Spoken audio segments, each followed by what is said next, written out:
hear why and how to advocate and use your voice for yourself, especially if you're in corporate, you're going to love this conversation with our guest, Laura Camacho, on this episode of the Speaking Your Brand podcast. More and more women are making an impact by starting businesses, running for office, and speaking up for what matters. With my background as a TV political analyst, entrepreneur, and speaker, I interview and coach purpose-driven women to shape their brands, grow their companies, and become recognized as influencers in their field. This is Speaking Your Brand, your place to learn how to persuasively communicate your message to your audience. If you are new to Speaking Your Brand, welcome. If you are returning, welcome back. I am Diane Diaz, and I am lead speaking coach with Speaking Your Brand. Now, before I was a speaking coach, I worked in corporate for many years. And honestly, to some degree, that time in corporate was a struggle because I didn't really know how to leverage my position or work through challenges or even really how to identify anything that might be kind of keeping me from reaching my goals or holding me back. And maybe sometimes my challenges with that were internal with myself. Maybe I was holding myself back, but I certainly did not know how to navigate that. I didn't really know where to get the resources to do that. And maybe you're in the same position. Maybe you're someone who's working in corporate and you are working your way up the corporate ladder, but you're looking for ways to sort of get more action with the work that you're doing, move up in the company, get those roles that you want, but you might be feeling a little bit of resistance. Things are holding you back. You're not sure what they are, not even sure how to identify those. Well, if you fall into that category, you are in the right place today because today's guest, Laura Camacho, is going to share with us all about that. Laura is an executive communication strategist who teaches highly intelligent, high performers how to connect, engage, and inspire people to improve business outcomes and build culture. Laura is also the host of the Speak Up podcast, where she shares stories and experiences of those in corporate on how they made it, what they changed, and how they can become more effective. Welcome to the podcast, Laura.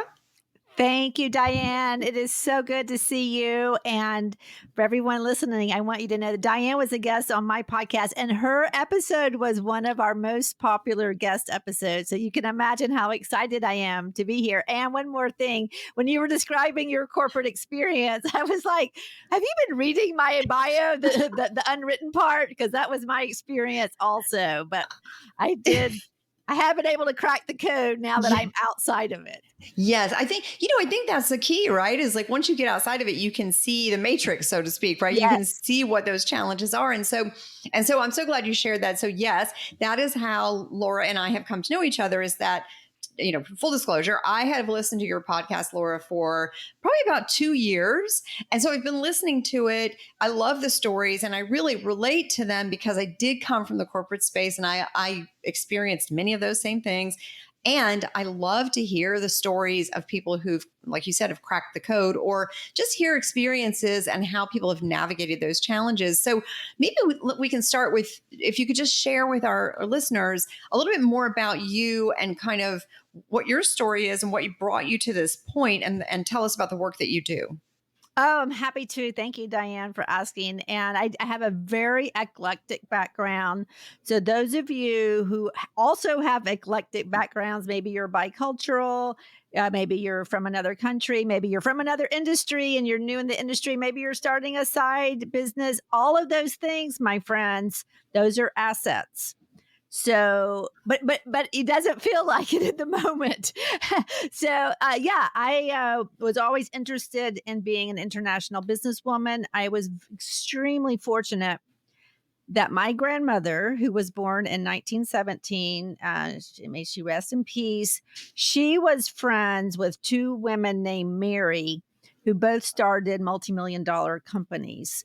One was Mary Kay Ash of the cosmetics company, and she and Mary Kay Ash actually worked together before Mary Kay started Mary Kay. And the other Mary was Mary Crowley, who started a home goods home decorating, like we would call it Shotsky or just those Mhm. little things. But in the 50s and 60s, post World War II, women were decorating their homes and having more money to spend on the home. And so they both built up companies. So I had that, in my DNA. I don't know if it's in my DNA, but I had been hearing about that kind of thing from the beginning. So I was like, well, heck yeah, that's what I want. I want to, but I wanted to be international. I've always been fascinated by foreign languages. So I double majored in Spanish and economics and French, and then minored in French and business. And then, I got out job interviewing, and people would be like, why do we want somebody who speaks Spanish, Laura? Like, really, why would we want that? This is a long time ago. So it's a changed world. So fast forward, I married a Venezuelan, moved to Venezuela.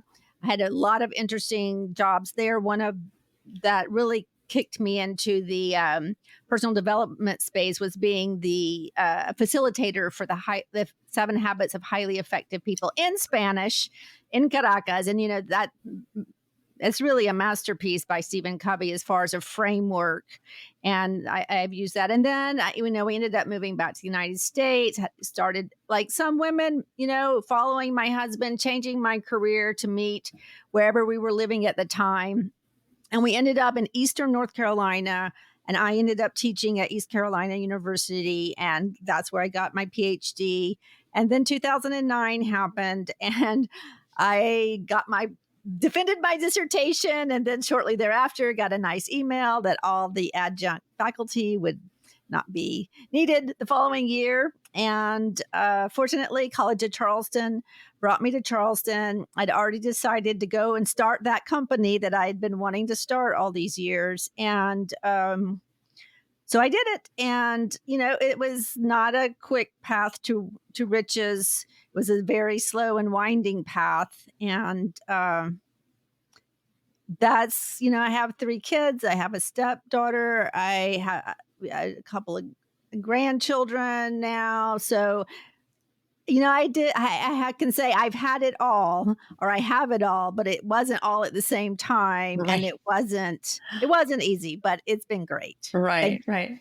Yeah, no, thank you for sharing that. So I think that, it's probably a common experience, at least from what I have seen, that most people, and so if we're speaking about women in general, most of our audience is women, that it's the career path is a winding path. It's never a straight line. And then Right. you end up doing multiple things. And then you get to a certain point in your career where you start to recognize that, maybe there is something else, and maybe you aren't quite getting where you want to be. And so what is the work that you do now? Who do you work with, and how do you help them?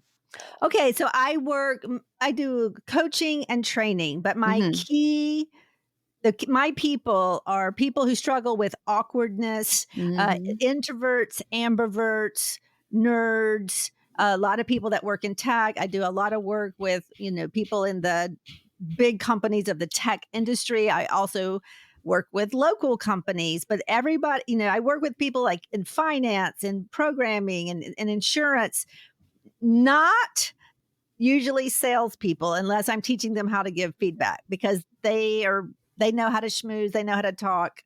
I help people who don't know how to talk, who it's not obvious how to see certain things as assets, like I talked about in the beginning. Those Hmm. diverse experiences. Nobody's going to say, wow, Laura, that's so great that you speak Spanish and French and some German and that you've lived in these different countries. I think you could even do this, more elevated role. No, that is not what happens.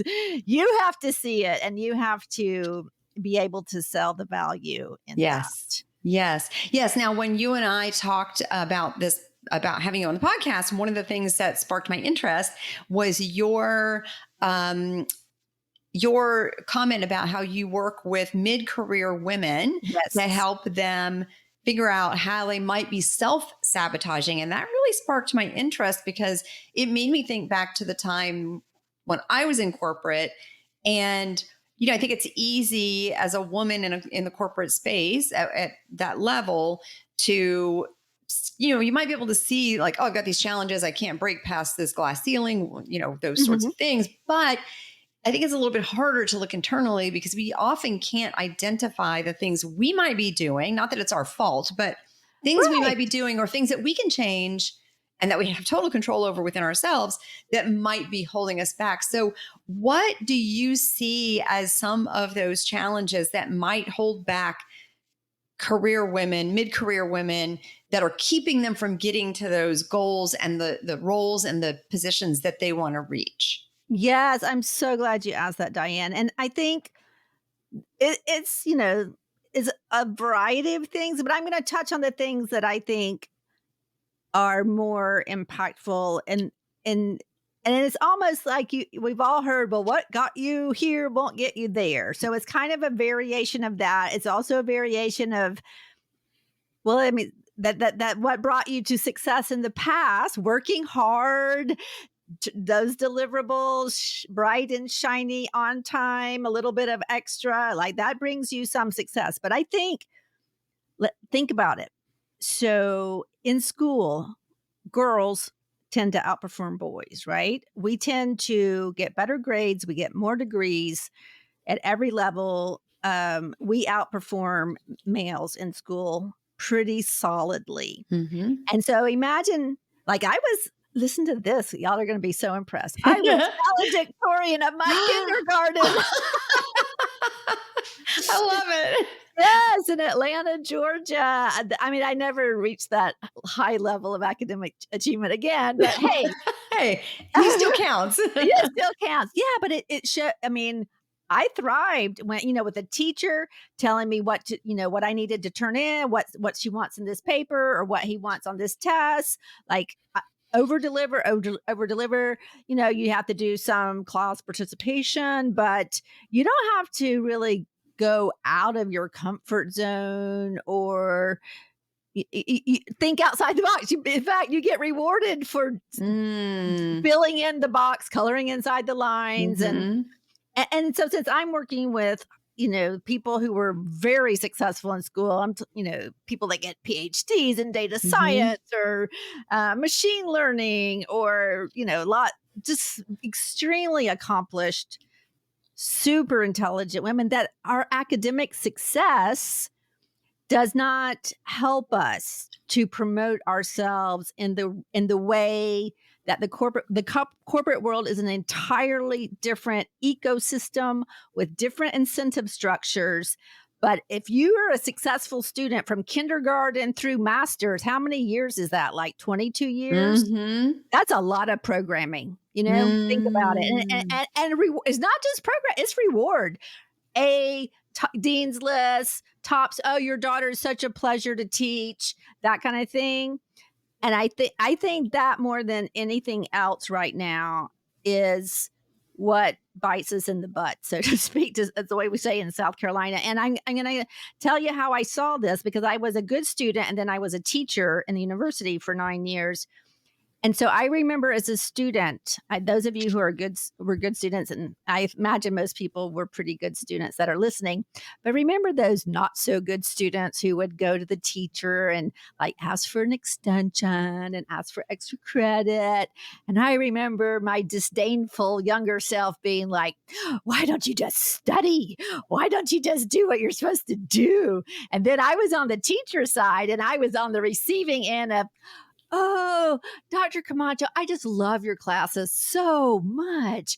But I had this thing happen and this other thing. And wow, I would just really appreciate it if I could just, have just a little bit extra time because I really want to do a great job, or ask for just some version of that. And it works, even though I know that they're buttering me up and asking for something extra. It works. And that was like mind blowing. Is like, oh, this is why some of my classmates from high school who were not top students are crushing it in their careers, because they know how to kind of ask for a little bit more, but in a good way, right? Not just demanding it, but in a Mm-hmm. way that establishes rapport. So what do you think about that? I think that that's a great observation because I think that this idea of programming, that we've all been through forever, it's really hard to shake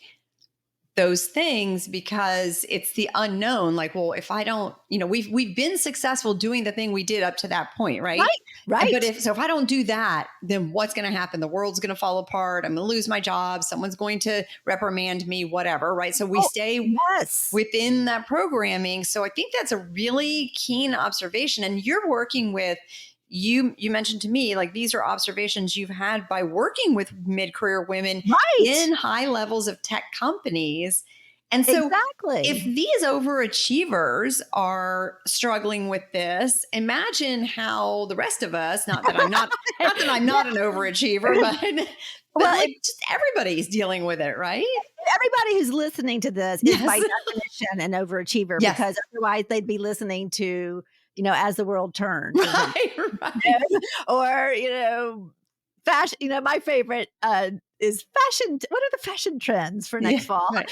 So, but yes, we are, even if you're not, a brainiac in artificial intelligence, and I'm certainly not at that level, but we are all overachievers, or we wouldn't be listening to this, and we wouldn't be frustrated, with not getting the recognition that we feel like we have earned. And it's, the thing is, when you talk to one person and you think, oh yeah, well, maybe this person just, isn't speaking up appropriately, or maybe, you just think of it as one person, but when you see it over and over and over and over and over again, it's like, wow, it's a programming problem. And then another, point to add on to what you just said about not knowing or recognizing the gap, shall we say, is that we also see these super annoying people who dominate the meetings, speak up just to hear the sounds of their voice. And we're like, well, Laura, I don't want to sound like Bob. Bob is just like, has zero self-awareness and is just constantly chattering. I don't want to be. So we get this false dichotomy that either we're quiet and speak when we're spoken to, or I'm exaggerating a little bit, but not grossly, or we're going to be annoying.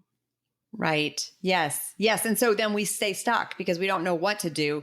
And we are having this sort of like existential crisis of like, well, I've done all this stuff to get to this point.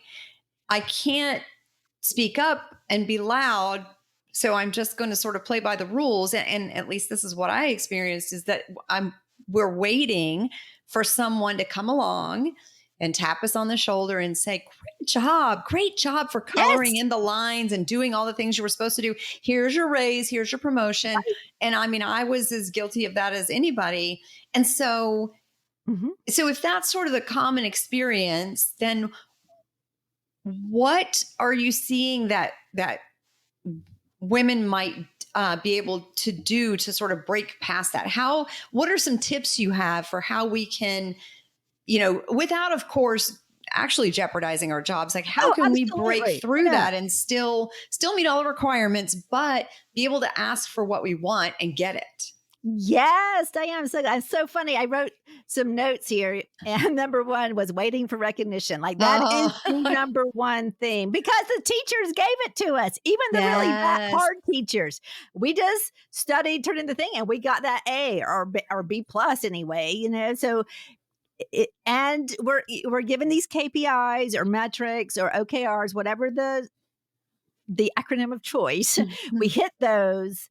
And the thing is, sometimes we're not quote unquote perceived as leadership. But here's the reality. It's not one thing. It's not, well, Diane, all you need to do is blah, blah, blah. No, it's a lot of little things. That's the way I teach it. I don't know. Maybe there's, I'm sure there are other ways, but as an introvert who hates conflict, who, I know conflict is good, guys. I do know that, but it's uncomfortable. This is my philosophy. I want us to get more impact out of the conversations and the meetings and the presentations that we're already having. So we already are in these situations. let's make a lot of little changes. And I'm going to tell you what those changes are, but you have to see that this is like stealth visibility. Because if you just like radically change your personality, first of all, it might not feel authentic. And then you're going to need psychological services, because I think, trying to sustain being someone you're not is probably not very healthy. But you can be who you are, but help other people to see the value that you have to offer. So here's I'm going to give kind of a lot of little things to do. And one of them is maxing out the time with your boss, that your manager. That is your number one relationship to manage. And specifically in those one-on-ones, which is your time. It is your time. It is not your boss's time. It is your time.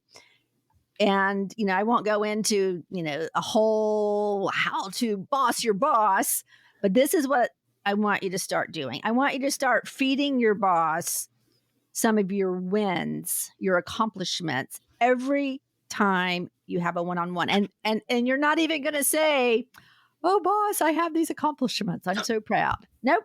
We're going to be more clever than that. The boss is going to say, "Hey, Diane, how are you?" And Diane's going to say, "Oh, boss, I am so good. I'm so excited. I got this thing done. I solved this problem. This client's now happy with us. And I finished the budget." How about that? I love that. I love that. Yes, because you know what? High performers, this is our kind of, is a good thing for the company, but it's not good for us. That once we achieve something, like that's ancient history. Boring. Bring me some new problems to solve. I don't want to talk about it. I don't want to spend time on that. But if you train yourself with those one-on-ones to bring those wins on a weekly basis, you not only remind your boss. I say giving the boss talking points in case her boss says, "Oh, so what's going on with Diane these days?" And your boss, "Oh yeah, she just shared with me, A, B, and C." So you're doing that, but you're also reminding yourself, because unless you're in sales or like actually in the sausage factory making the sausages, there's really not a metric that measures your contribution. And out of anybody's top 20 priorities, you're 21 on a good day. As far as, all this promotion stuff and recognition and bonuses, like if you're not speaking up, everybody assumes you're super happy the way you are, that you couldn't be more delighted with what you're earning, with your situation, because you're not nagging them, you're not being annoying about it. So I guess Diane really likes being, team lead. She's been team lead a long time. She's a good team lead, and she seems to really enjoy it. Oh my God. This is mind-blowing. Just the idea of actually speaking up on your own behalf is so powerful, because, we talk on this podcast all about using your voice, championing a cause and, telling your story. And I think this goes along with that. And you're doing it for your own personal brand building, because if you don't do that, like you said, your boss is just going to assume that you're happy, because why wouldn't they? You have not said anything. Exactly. And you so, say that they're contemplating it, before they go to bed. Well, is Diane truly happy in her position? Right. No. Even No. in any given meeting, I can promise you, everybody's thinking about lunch. If their Amazon package is going to arrive, and why are you talking? Right. Well, so I love this idea of using your voice to speak up for yourself. Yes. So, okay. And so what are some of the other tips that you have? So that's you got to get that you can. Love that. That's going to build the habit of you mentioning your wins in a very, normal way, because a lot of you listening, I know you, and you're thinking, I don't want to sound like arrogant. Yes. It doesn't sound arrogant. And I'm going to demonstrate that. I want everybody to know that Speaking Your Brand is a lot bigger podcast than mine. But Diane, I want you to know that my podcast just went from top 3% to top 2.5%. So Oh I'm my super gosh. proud of that. You should be. That's fantastic. Exactly. Does that sound like I'm bragging? Not at all. You're just stating facts. Exactly. That's right. That's exactly. If you can back it up, like Muhammad Ali said, you are not bragging. And not only that, folks, you are inspiring other people. You are encouraging, because the word's going to get out. You are bringing a level of energy and positivity to a world that's very anxious and depressed and overworked and overwhelmed and exhausted. Just by reminding people, hey, I solved this problem. I got this thing done. Isn't that great? Yes, I think that's such a good point too, because I think you're also, when you do that, you're inspiring those coming up behind you. Yes. That it's okay to do that. You're normalizing it for other women so that they know this is what we do. We tell others about our achievements. Exactly. So that is, that's a big mindset change. Yes. So another thing would be speaking up in a meeting. So you need to, and I know that your team meetings, you're fine. You speak up all the time. I'm talking about the meetings where you're intimidated, where it's people, 2 or 3 levels above you. I want you to speak up in every single meeting. And I'm going to lay it out for you so it's not so hard. I know, ideally, if you had lots of time to prepare and a copy of the agenda 2 weeks in advance, it would be a lot easier. But I'm going to assume that you don't have all that. But you should know a little bit about what the meeting is about. You should be able to get an agenda, say 24 hours in advance. And I'm not talking about spending 2 hours to prep. I'm talking about 5 minutes. But over time, this will become second nature. But you think, how can I move the agenda forward? Like, that's your goal, is to not to answer questions that you're asked, and not to speak up just to speak up, but to add value to that meeting. And there's a whole boatload of ways you can do that.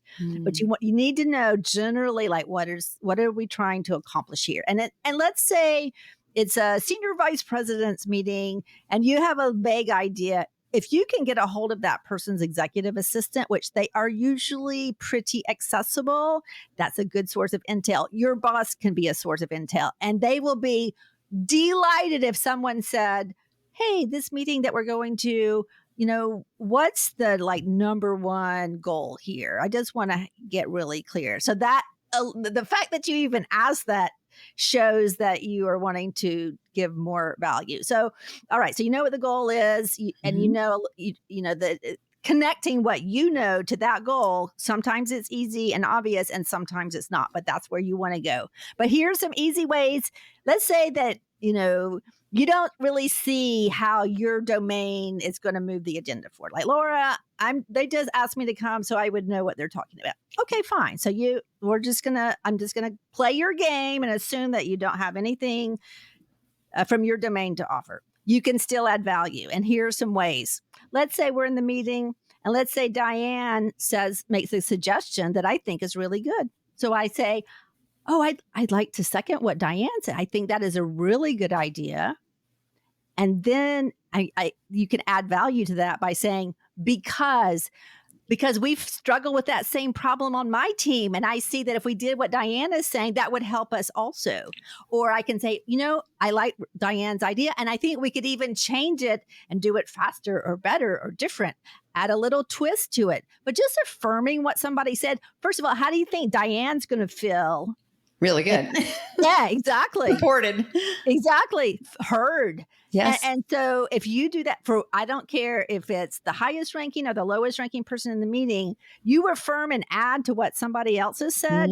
That's a win-win-win. It's a way for you to speak up, because part of the whole problem is that your brain is freezing because you're not used to this and you're nervous. So we need to train your brain to find these small but impactful ways of contributing. So affirm and add. That is one way. Another way is simply asking a question. And I know you're thinking, well, Laura, what if it's a dumb question? Doesn't matter. Especially if you're new and if you're junior, your question is not going to be considered dumb, but rather showing interest. And I can remember, everyone is thinking about lunch. Everyone is thinking about their Amazon packages. So if you just ask them to restate what they just said, half the people are going to be like, oh, I'm glad she asked that. Yes. Yes. What were they talking about? I wasn't listening. Right. Exactly. It seems like my package was just delivered.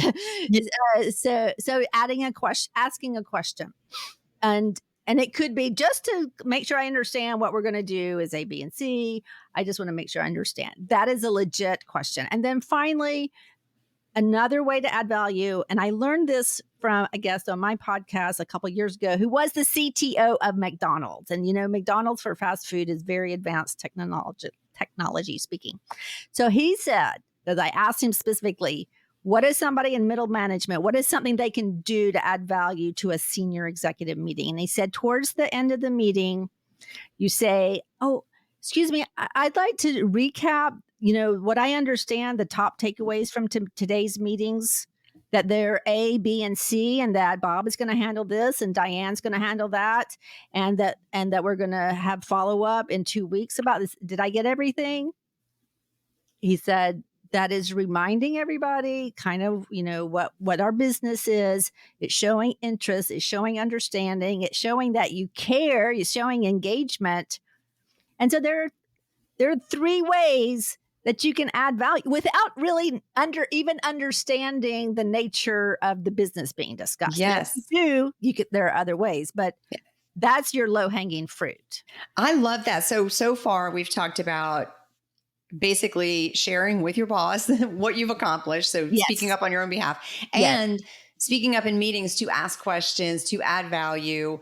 And so I love so far that these tips involve basically using your voice and communicating. Yes. And so what are do you have other tips of things that people can do to break through this, glass ceiling and kind of get out of our own way? Well, you need to build relationships. Mm-hmm. You need to add value. And that's what you need to think about. What I find as far as the self-sabotage, that people are thinking, oh, should I speak up or shouldn't I? What will they think? That we're thinking about it wrong. It's just, how can I add value? So how do you add value? You, recap, add to what other people said, but also something called, like positive gossip. Like if I tell, well, the mythical Bob, if I say, oh, Bob, Bob, I just want you to know, I really enjoy working with Diane. She always brings the best ideas. And I really think that she's adding a lot of value to our company because she pays so much attention to the details. That's a way of adding value. Oh, Why? Because no matter how great the culture is, there's a lot of negativity. So you've got to find ways to speak up that feel authentic, do not feel arrogant. And so bragging on other people's contributions is another way you can do that. Asking for a skip meeting. Some people don't even know what that is. I didn't either. So no shame there. A skip meeting is a meeting with your boss's boss. In some companies, it's like, of course, you're going to have a skip meeting every quarter, every year. So people have never heard of it. Your boss may have never heard of it. You can say, hey, I heard on this podcast about a skip meeting. Getting to know your boss's boss gives you another perspective. And again, if you do get that skip meeting, you're going to lead with your wins. You're going to share your priorities, and you're going to ask for input. Like, what do you think? Do you have any suggestions? Is there something else I should be doing? And then as far as another tip, we talked about, and my thing is like, take your communication tasks that you already have and make them better, is improve your presentations. Yes. Brand. So many times people assume their job is to fill up the time. It is not to fill up the time. Or they think that the more data, the better. Nope. Again, just send people to it's just like Xanax. They're just relaxing, thinking about what to order for lunch. And, they just can't take in information. So there are lots of things you can do. But as far as your presentations, I think it's more, and speaking up in meetings, it's more adding your opinion, which, it's just my opinion, Laura. No, but it's an informed opinion. Right. And that's where, if you've worked in another industry, if you were home with your kids a couple of years, or if you were taking care of a sick family member, if you were like, I have a friend who spends months of the year, like the summers, homeschooling her kids in countries like Morocco and Greece. Like I went to visit her in Morocco because she was homeschooling her kids there for a month. I mean, how cool is that? Like if you're able to take time off from doing that, work it, think about what's something I saw in this other country, in this other culture, or this other job, or this other company that's relevant. Yes. It's really thinking, it's like taking more ownership. If I were what would help us do better? Really, not just the things that we're supposed to be doing. You know things, but you need to present them in a way of, think of it as like sprinkling, not a one and done. Yes. I love this. And so I love that the theme of everything that you're sharing and all of these tips is really, it all boils down to speaking up. Yes, it does. Speaking up, using your voice. And I think, I'll just use myself as an example. Mm-hmm. That was probably my number one thing that I did not do in my corporate right, because you were time. waiting for them to ask you, right? Just waiting around, which it never happened, which, as you pointed out, why would it? Because I seemed happy. I kept doing the job, right? So right. And great deliverables. Kept showing up, kept performing. Right? And so never asked for anything, and also didn't get anything because I didn't ask for it. So exactly. So to our audience out there, to Laura's points, this idea of using your voice, when we share with you on Speaking Your Brand podcast about using your voice in presentations and your talks that you give and your signature talk, that applies also to helping you position yourself as a thought leader within, if you work at a company, positioning yourself as a thought leader within that company, but you have to use your voice. You have to speak up and use these tips that Laura has shared to position yourself within that company and let them know why you deserve more and ask for what you want and be visible. You really have to create visibility. I think it's easier in a large company to sort of blend into the woodwork, Oh, absolutely. Especially if you're working remotely. I think the remote and work environment is definitely harder to get visibility, for sure. Oh my God. Yes. Such a good point, because you are literally not there. Right. And so you can't make that FaceTime with the company. Right. And so using your voice and speaking up and making sure that the people in the positions to give you what you want, as far as a new role, new responsibility, a new title, more pay, whatever it is, that they see what you're doing because you're championing yourself. Be your own biggest cheerleader, right? Exactly. Well, get yourself out there. I think one thing that I haven't mentioned yet that I should bring up is that the mindset here. Yes. Because, you're seeing yourself as whatever your title is. Mm-hmm. But I want you to think about yourself as the trusted advisor. And if a lot of women, I know you listening, some of you, not all of you, but some of you are what is called underleveled. Like you were, I don't know, in a role at a certain level, and you know perfectly well that you could be doing your boss's job with one eye shut and your hands tied behind your back. Right. Yes. Now, that may not be everybody, but that's some of you for sure. But especially if you're feeling like you have a lot more to give. But even if you're not, I want you to think about being the trusted advisor. So if you work for one of the big consulting companies, they specialize in taking young talent, not paying them that great, but working them hard and training them extremely well. And they charge big bucks for their time. And those young professionals, all the way up, but it starts when they're young. That's why they have that good training. They know that being inside, whatever company it is, from Pedro's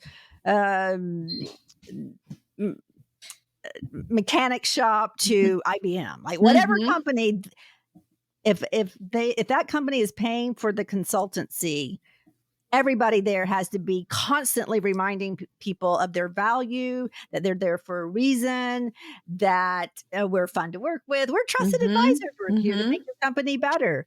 Well, you're there to do that too. And if you want to do something other than your current role, this box that you're in, then you want to assume the persona, assume the trusted advisor that's inside of you already because you know stuff.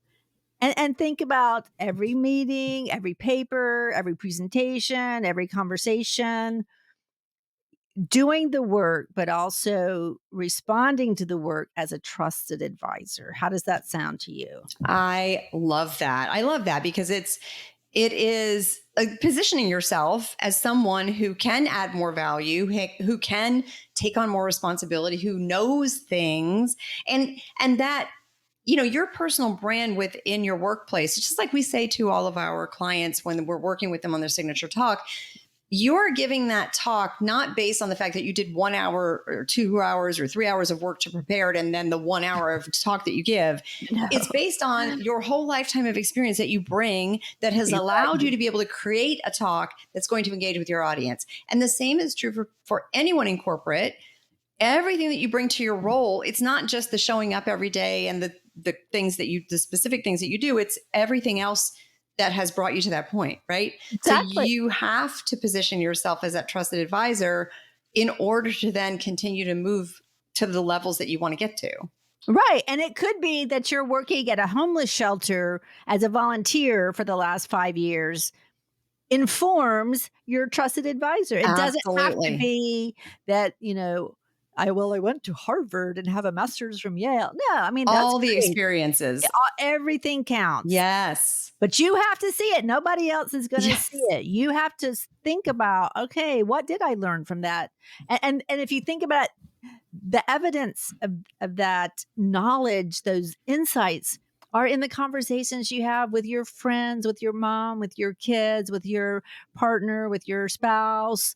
Like, I really noticed, how, I don't know, how they manage inventory at the where they give the hot meals to the people. I mean, it could Mm-hmm. be something as simple as that, or Yeah. how they manage the donors, or maybe you're helping with a sick relative and you notice something in the hospital where you have to spend a lot of time. I mean, everything Yes.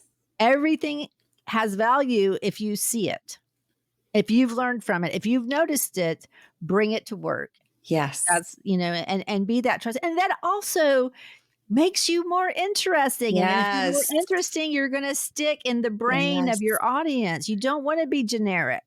Right. Right. You're just branding yourself at your Right. job. Yes. Yes. Yes, exactly. And so Laura, you as a coach, I'm just curious too, then what role do you think having a coach plays in women in these mid-career positions? What Oh, role yeah. does the coaching play in order to help them get to those next levels and sort of break through those challenges? Well, it's having somebody in your corner who's Mm. helped a lot of people who can see things that when I say them, or any good, when the coach says them, you're like, oh, how did you know Yes. that?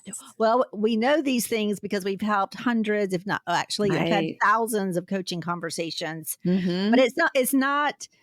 it's not, your mom can tell you stuff, and actually Right. what your mom says and what I say there might be some overlap, but I've helped hundreds of people get promotions and get, jobs by interviewing well. It's that confidence that I have this professional, objective opinion on my work based on l- decades of work in this field, and this person sees A, B, and C, what that I suspected were there, but I don't want to be all egotistical and go saying that I have A, B, and C. No. And then finding the words like, oh, I'm so happy that I Mm. got this done, that done, and the other done, versus, well, why don't you just, tell people what you're doing? Well, they should know what I'm doing, and they should, and they do have an idea, but it's those wins and that's reminding you, it's helping the other person. And,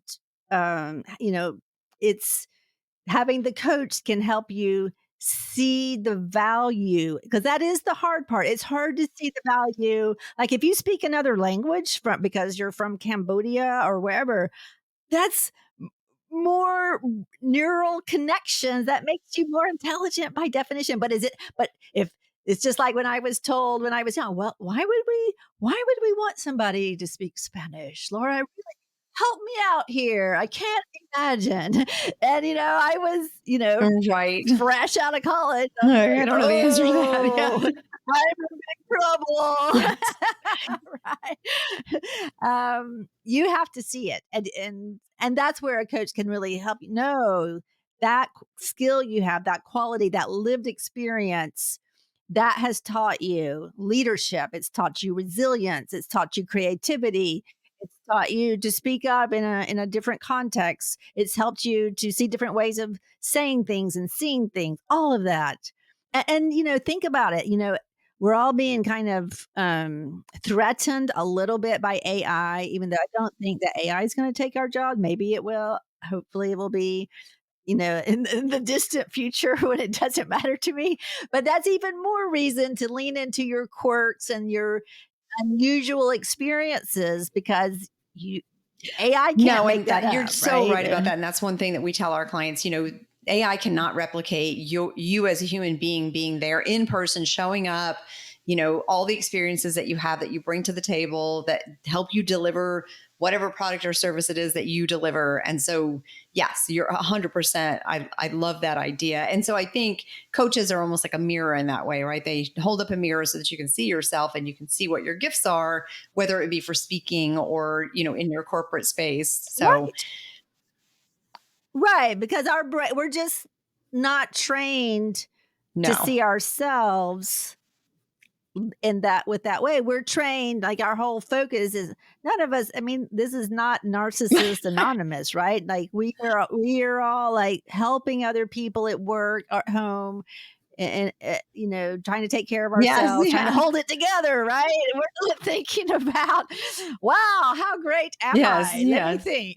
That is not something that Well, I crosses our know that mind. everybody listening to this is going to get some valuable tips out of this. And even if you are not in the corporate space, you can still use these strategies with your clients to help your clients see the work that you're doing and what value you add. So I would Right. encourage you to jot down these tips and then practice with them and see how Yes. how you can ingrain them into your day to day so that they become more comfortable for you to do that. So I know that everybody listening is going to walk away with some great things today. So thank you so much, Laura, for coming on the podcast Oh, and you're share welcome. with It's our my listeners, pleasure. where can they connect with you? I would love that. Well, of course, I'm on LinkedIn, Laura M. Camacho. Of course, who knew there's like 20 Laura Camacho there? But I think the PhD helps. I have a Okay. red blazer on, and then might be easier to go to my website, which is www.speakupwithlaura.com. There's also links to my podcast, a newsletter, and all the things in the speak up world, where we're really about, I think that for some people it's easier to speak up than to actually do the things. And for us, a lot of us, it's easier to do the things than to talk about it. But so we need both. But the thing, for if you feel awkward or reticent about speaking up, you don't have to become a chatterbox. You don't have to dominate the meeting. It's just being more strategic, using that good brain of yours to have more impact in all your Yes. Well, thank you so conversations. much for sharing that. And again, thank you for coming on the podcast. It's And my pleasure. and so for our Thank you. listeners, whether you are a woman in corporate or you're an entrepreneur, communication and speaking is going to factor into the work that you do in some way. So if you want to learn about your speaking style and how you can be a more effective speaker, take our speaker archetype quiz. You can visit speakingyourbrand.com/quiz. Again, that is speakingyourbrand.com/quiz. Until next time, thanks for listening.